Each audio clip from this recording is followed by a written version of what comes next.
Good afternoon, all. Now, look at this one. You don't have a suit. My mother is very clear about dressing properly. Okay. So, I have my trusted helpers. You knew as Catherine. I knew as Mum. And for 40-some years of my life, we came to become best friends. One of the things that she always wanted me to do was to go into television and broadcasting. And it was, I know this is her way of telling me, utafanya tena nitataka, because I'm in front of TV screens and there's all kind of media, which is one of the things I always shied away from and never wanted to do. My job was always to be Mom's bodyguard as I got older, and I got to understand that Mummy is Catherine Kasavuli. And before, it was just a radio playing in the background, and I would hear her voice. The maid would tell her, yeah, leo alikuwa nakuongelesha kwa radio. You know, lawyers and radios, we keep mixing into this thing. And on that note, for those who know me, I'm sure some of you are wondering, what is he doing? My mom and I formed a very special bond from, I think, the day I was born. We were always laughing with each other, and that's why I really want to thank the MC for giving her the kind of tribute and send-off and the congregation that I admired and I would have wished for her, laughter. Even when we didn't have much, even when she was struggling to educate me, we always had laughter. In the home, with friends, when she would come to school. My second mother, Dr. Sheila Wamahio, was reminding me of a race my mother and I had in Riara Primary School, where it became quite competitive, and a mother was actually quite happy to beat their child in a school race. And you know, that kind of toughened me up, and you know, I took her on for the next one. So that's the kind of relationship we have. It was jovial, joking, and I got to know a lot of the people that she knew as well. And you know, the journey with Mom, she always, as I'm getting all these tributes, she was proud of me, but I liked her to keep it quiet. I did not want her to talk about me. So one of the first fights we had, you know, we call them fights, but we had disagreements, is please don't put my name in the newspaper when you're being interviewed, and kindly don't put my picture. She says, but how do they know I have a child? I said, well, get a picture from somebody else, I don't know, you know? And she, as much as she wanted me to follow in her footsteps, the reason why I got scared is because the shoes to fill were too huge and they were daunting for me. And I was like, I can never be as good as you in what you do. So I went and I did law, and then somehow she had her way and found me in Radio Africa doing commercial advertising. Then I went into advertising proper for 15 years. And then recently, when she really got unwell and I'd started a new job, I visited her in the hospital and she says, Mom, Martin, what are you doing now? I said, well, I'm in security. She said, hey, things are that bad, umekuwa watchman. I said, no, Mom, I'm in virtual security, and actually, you know, we're doing quite good things. He said, oh, so, okay, that brown coat is not your kabuti? I said, no, it's cold outside. So anyway, so that was our relationship. She was very prayerful. She took care of me. She educated me. She made me laugh. She played with the neighborhood kids, and they used to say, you have the coolest mom out there. She would come and play shake with us. She introduced me to people whom I didn't know I should have been in reverence of. I just thought, Mom's friends. Then I started seeing Mom's friends on TV. I'm like, oh, okay. Then Mom's friends are doing this. And then I started, you know, coming into it. But she was always humble. There wasn't an air about her. And one of the things that she really tried to instill in me was humility. And on the part of humility, I am very humbled by Kenya. You really have taken care of your daughter. You really have taken care of your friend, your colleague. At the time that the news came out, Mom didn't know she had cancer. So my job was to steal her phone. And Mom likes to go onto YouTube, watch something religious, something entertaining. And actually, the last thing that I remember showing her on YouTube was, Samir, you're ruining the car. You're going to ruin the car. You know, the rally one where the guy is going, and she was laughing, and that's what she wanted. And we got to spend a bit of time. Some of it was difficult on the bad days. And on that, I just want to encourage, I'm not going to say Kenyans, I actually want to speak to sons and men out there. Please take an active role in the women in your lives as far as cancer screening is concerned. Okay? Gentlemen, please, if you're a son, start understanding what the signs are and how often regular checkups are important, and also about treatment. You know, it shouldn't, I mean, she's my mom, so of course I'm there to take care of her, feed her, but also having the knowledge and taking early steps is very key and crucial. So I just want to encourage you all, if there's a legacy that I would like Mom to leave, other than her profession and everything else she's done, is just to get men to take an active role in women as far as cancer is concerned. Please, gentlemen, step up to the plate. It is our time. To the honored guests and dignitaries, I mean, I cannot say thank you enough. To CS Ababu, you know, I was very nervous when that picture was about to go out, and you gave me the opportunity. And one of the things that, I can't remember who it was, said, son, either allow us to help your mother or get out of the way. And I said, okay. So they said, this is what we need to do. And I realized I was still being my mom's bodyguard, you know, being very protective. I didn't want, you know,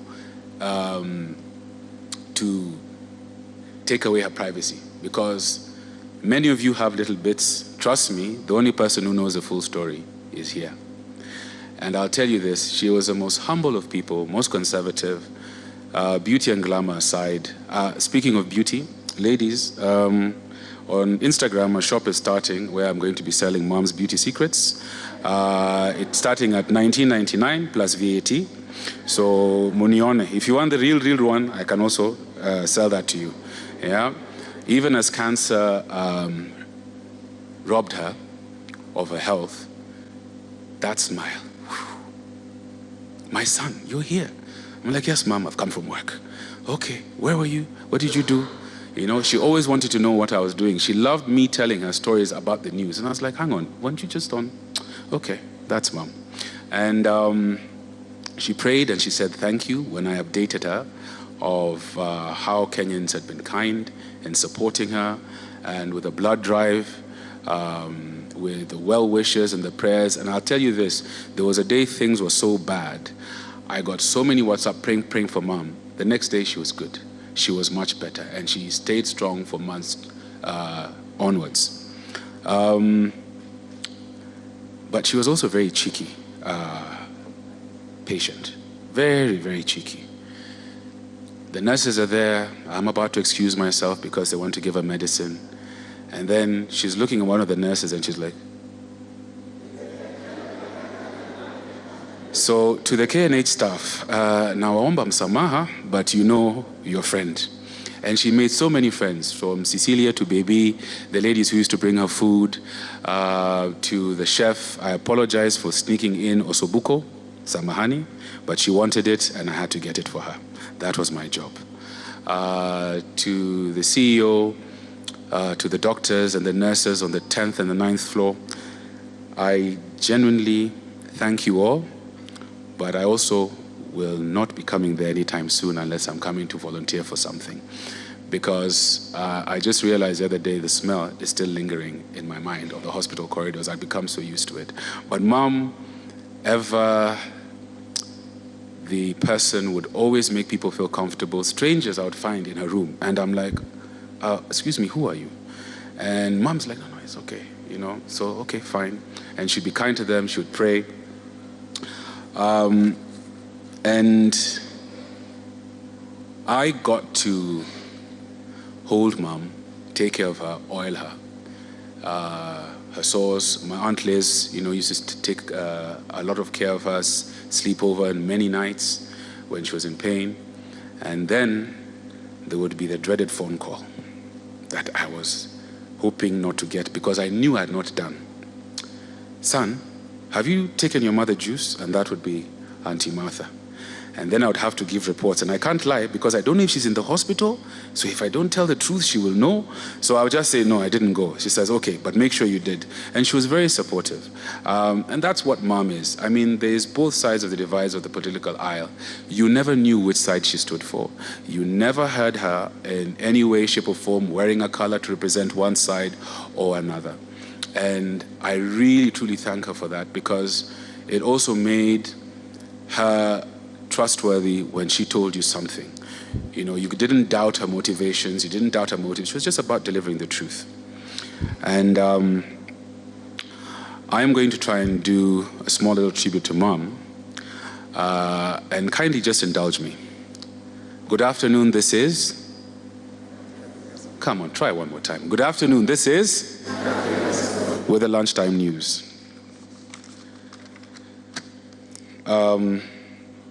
Mourners attend a funeral of a little girl from Zululu.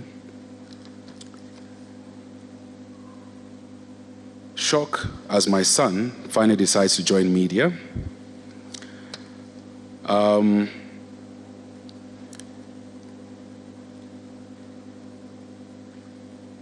can't do it. I really can't. That would be her final bulletin. And I've rehearsed this for the past few months, and at the risk of breaking down, I will cut that short. I just want to say I love you all. Thank you very much. God bless you, and to my family. Dude, I'm not falling, chill. To my grandmother, you know, my mom was her favorite, and when my grandfather passed, my grandmother became my girlfriend. Now, her best friend has passed, so I hope to be her best friend, and we're going to stand together. And I just want to tell her that she shouldn't be sad. The two of us have got very many memories, and we've got many things to be warm for. My aunts, my cousins, my family, my friends, and especially to the committee that has been holding me. And actually, let me not call them committee, I just call them friends. I've had a lot of good friends who've, since Mom fell sick, have held me, and then those who have stepped up during these very trying times. Kindly just give them a round of applause because... And I told them this the other day. When somebody donates their time, not their wealth, but their time to support you, there is nobody who can give you anything better. And for that, I say thank you. God bless Mom. And to the church, Asanteni. This, I'd been out of the country for a while, so this is the first time I'm coming back in a long time. But Mom and I used to fellowship here fairly often. And it's bittersweet, but I thank God, and His ways are perfect. And I'll say thank you again. Asante.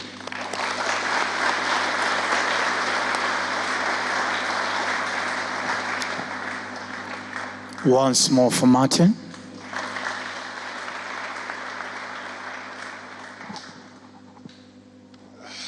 I forgot one thing, and this is actually a very personal one. To His Excellency the President, while you were DP 2015, my very good friend, the son of Mukisa Kitui, passed, Makari Kitui. And Makari and I had become very good friends. Actually, we started off at loggerheads, and then we grew into brotherhoods. It was quite good. And on that day, I was sat just minding my business, and the DP at the time, His Excellency President Ruto, graced the occasion, and I sat next to him. And he consoled me. One thing I noticed about the President is he read every page of the program. And he was asking me questions that I should have known, considering I designed the program. I printed it. I was like answering him back. And there have been a lot of speculations in media and rumors in Indo, and I do not wish to speak on behalf of the President. All I want to say is thank you very much, and God bless.